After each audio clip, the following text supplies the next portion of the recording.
ایک دفعہ حضرت ابو ہریرہ فرماتے ہیں کہ میں اعظم محمد صلی اللہ علیہ وسلم کا غلام تھا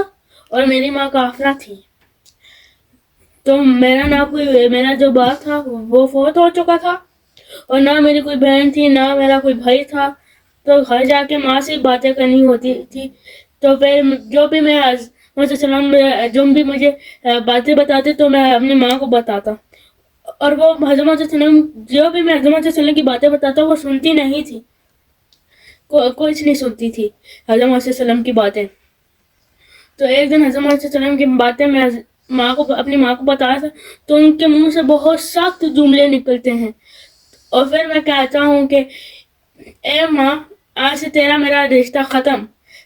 تمہاری بہت شان ہے لیکن حضرت محمد صلی اللہ علیہ وسلم کے سامنے تمہاری کوئی شان نہیں، میں گھر چھوڑ کے جا رہا ہوں. تو جیسے وہ گھر سے نکلتے ہیں تو پھر وہ سوچتے ہیں کہ میرا ایک ہی اس دنیا میں رشتہ تھا تو وہ بھی ختم ہو چکا ہے، تو اب میں کیا کروں، میں کدھر جاؤں. تو وہ حضرت محمد صلی اللہ علیہ وسلم کے پاس جاتے ہیں، تو حضرت محمد صلی اللہ علیہ وسلم ان کو کہتے ہیں کہ اے ابو ہریرہ، کیا ہوا، تم کیوں پریشان ہو. تو حضرت ابو ہریرہ رو رو کے کہتے ہیں کہ اے حضرت محمد صلی اللہ علیہ وسلم، میرے اس دنیا میں ایک ہی رشتہ تھا اور وہ بھی آج ختم ہو چکا ہے، تو آپ میری ماں کے لیے ہدایت کی دعا کریں کہ ان کو ہدایت مل جائے، وہ مسلمان بن جائے. تو حضرت محمد صلی اللہ علیہ وسلم نے ہاتھ اٹھا کر اللہ سے دعا کرتے کہ اے اللہ، ابو ہریرہ کی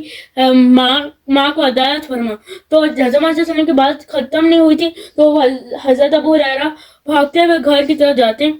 تو ان کو بیچ میں ایک شخص ملتا ہے، اور تو پھر وہ شخص ان سے کہتا ہے کہ اے ابو ہریرہ، کدھر جا رہے ہو، تو کیوں اتنی تیز بھاگ رہے ہو. تو حضرت ابو ہریرہ کہتے ہیں کہ آج ہی تو بھاگنے کا دن ہے، مجھے آج دیکھنے کے کیا حضرت محمد صلی اللہ علیہ وسلم کی دعا پہلے میرے گھر تک پہنچتی ہے یا میں پہلے پہنچتا ہوں اپنے گھر. تو میں نے جیسے دروازہ کھٹکھٹایا تو ماں کے اندر سے آواز آتی ہے کہ رکو بیٹا، میں آ رہی ہوں. تو انہوں نے جیسے ہی دروازہ کھولا تو میری ماں کی زبان میں کلمہ شہادت جاری تھا.